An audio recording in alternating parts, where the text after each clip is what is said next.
नमस्कार दोस्तों, मैं हूं दीपेश कुमार दीप, इस चैनल का होस्ट पुस्तक प्राइम। और आज मैं आपके सामने एक ऐसी बुक लेके आया हूं, एक ऐसी पुस्तक लेके आया हूं जिसमें प्रेम है, आदर्श है, समर्पण है और बंदिशें हैं। जी हां दोस्तों, मैं बात कर रहा हूं हिंदी साहित्य की एक फेमस कृति, एक फेमस उपन्यास धर्मवीर भारती के गुनाहों का देवता की। गुनाहों का देवता सन 1949 1949 में पब्लिश हुआ ये उपन्यास आज तक लाखों पाठकों ने पढ़ा हुआ है।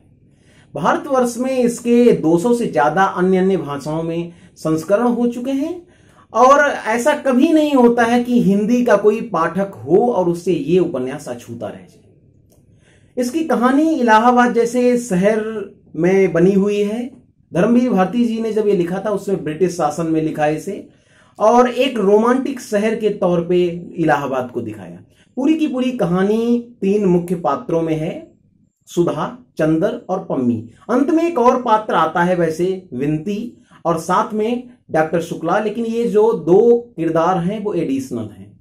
कहानी कुछ इस तरीके से है कि डॉक्टर शुक्ला एक प्रोफेसर होते हैं कॉलेज में और चंदर एक गरीब घर का लड़का होता है, एक तरीके से अनाथ। उसके जीवन के बारे में कुछ खास नहीं बताया गया है पारिवारिक तौर पे, लेकिन जैसे ही वो इलाहाबाद आता है डॉक्टर शुक्ला उसे अपने साथ में रखते हैं, उसे पढ़ाते हैं, घर में एक बेटे की तरह ट्रीट करके घर में ही रखते हैं। उनकी एक लड़की होती है सुधा, एकदम शांत, सीधी, सरस, आदर्शों को मानने वाली, प्रेम को भगवान मानने वाली ऐसी लड़की। और जब ये दोनों लोग मिलते हैं, सुधा और चंदर, पता नहीं कब हंसी और ठिठोली होते होते उनके दोनों के अंतर मन में प्रेम का आविर्भाव हो जाता है। धीरे धीरे समय बीतता रहता है। चंदर उससे प्यार करता है, वो सुधा चंदर से प्यार करती है, लेकिन कभी भी वो प्यार अव्यक्त, कभी भी वो व्यक्त नहीं हो पाया, वो सदैव अव्यक्त रहा। दिन बीतते जाते हैं और डॉक्टर शुक्ला एक दिन कहते हैं कि सुधा के लिए शादी का प्रस्ताव आया है। अब बड़ी असमंजस वाली स्थिति रहती है। सुधा सदैव से ही विवाह से बढ़िया दूर भागती रहती क्योंकि वो चंदर से प्रेम करती है। और यहां पर चंदर अपने आदर्शों के चलते, क्योंकि डॉक्टर शुक्ला के उस पर एहसान है, आदर्श है, उसके कर्तव्य हैं उनके प्रति, और उसके चलते वो अपने प्रेम और आदर्श के बीच में घुटने लगता है। शादी की बात चलती है और विडंबना देखिए उस प्रेम की। एक प्रेमी ही अपनी प्रेमिका के लिए शादी का प्रस्ताव लेके लड़के के पास जाता है, लड़के को लेकर आता है, शादी की सभी बातें करता है। पूरी की पूरी शादी का जो समायोजन होता है वो मुख्यतः चंदर के ऊपर ही होता है। सुधा फिर से फोर्सिबली मना करती है कि मैं शादी नहीं करूंगी, लेकिन सुधा चंदर को एक तरीके से भगवान की तरह मानती है। वो उसके हर एक आदर्श, हर एक नियम को बिल्कुल एक भगवान के आदेश के रूप में मानती है। वो भगवान की तरह उसे पूजती है। और इस बार भी चंदर प्रेम और समर्पण और आदर्श के बीच में किसे चुनना है, बड़ी असमंजस की स्थिति होती है ये, जब आपको प्रेम और अपने आदर्श यानी कि अपने कर्तव्यों के बीच में किसी को चुनना हो। चंदर अपने कर्तव्यों और आदर्शों को चुनता है कि जिसे किसी ने पढ़ाया हो, जिसे किसी ने लाखों एहसानों के नीचे दबाया हो, हम उसके साथ में विश्वासघात कैसे कर सकते हैं।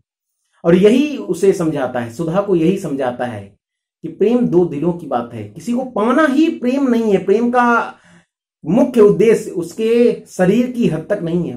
प्रेम जो है वो दिलों की गहराइयों में है। यह समझाने पर क्योंकि सुधा उसे भगवान की तरीके से मानती है तो वो मान जाती है, शादी हो जाती है। शादी के बाद चंदर भी टूट जाता है और सुधा भी टूट जाती है। सुधा की पारिवारिक स्थितियां सही नहीं रहती हैं, पति के साथ में उसके जो वातावरण है अच्छे नहीं रह पाते, क्योंकि वो कभी भी चंदर की तरह अपने पति को ट्रीट नहीं कर पाती। और यही सबसे बड़ी परेशानी है। इधर चंदर भी अंदर से टूट चुका होता है और उसके जीवन में एक नई लड़की आती है। वो नई लड़की अब जैसे ही इसके जीवन में आती है तो वो बिल्कुल सुधा के अपोजिट में होती है। जहां सुधा प्रेम को ही मानती है तो वहीं वो प्रेम में शारीरिक संबंधों को भी महत्व देती है। यही चीजें चलती रहती हैं और धीरे धीरे जब पारिवारिक स्थिति काफी बिगड़ जाती है सुधा की, अवसादग्रस्त रहने से उसकी मृत्यु हो जाती है।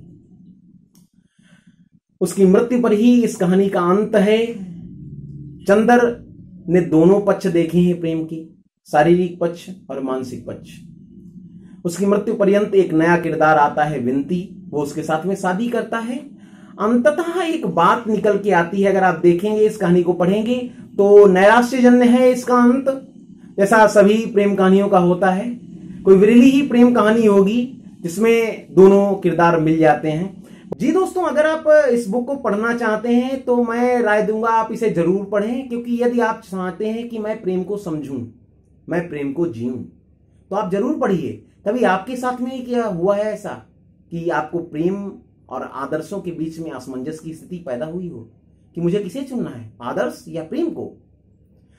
ऐसी स्थितियों का एक बहुत ही सुंदर विवेचन है इस बुक में, आपको पढ़ना चाहिए।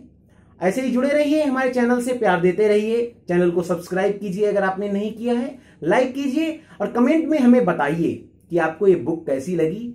और एक और खास बात कि आप देखिए इसमें गुनाहों का देवता कौन है। सभी के सभी पात्र इसमें आदर्श हैं और सभी में कुछ ना कुछ कमी है।